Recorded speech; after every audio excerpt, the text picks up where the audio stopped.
Hello, I'm Dr. Robert Ballard, an undersea explorer with the Ocean Exploration Trust, and I'm so excited to have the chance to answer all the questions you sent me, so let's get started.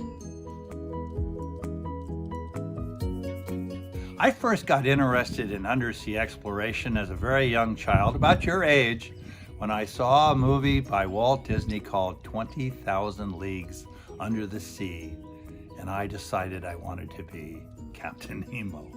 And that's why my ship of exploration is called the Nautilus.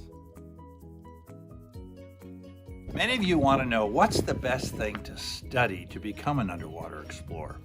Well, the answer is as many things as you can study.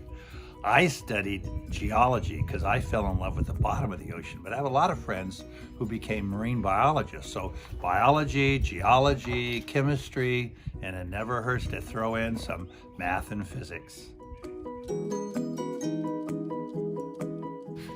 My first discovery actually wasn't the Titanic. It was the discovery of giant tube worms, 13 feet tall, living in total darkness, 8,000 feet under the ocean around underwater hot springs, or what we call hydrothermal vents. And inside their body was another creature, a bacteria that had figured out how to duplicate photosynthesis in the dark, called a process of chemosynthesis. The most interesting thing about being an undersea explorer like myself is all the discoveries you make, because we are literally going to places on the planet where no one has ever been before, so discoveries are happening all the time. You want to know what my most important discovery? Well, certainly it was the discovery of these new life forms, but clearly my most popular discovery was our discovery of the RMS Titanic in 1985. People have asked me, does climate change affect our undersea exploration?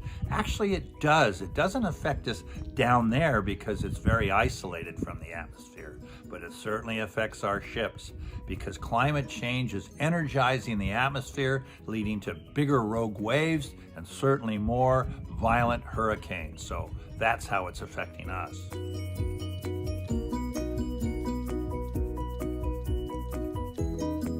Even though I'm a marine geologist and love to explore the mountains of the sea, I also bump into a lot of shipwrecks, not only the Titanic and the Bismarck, but ones far back into time.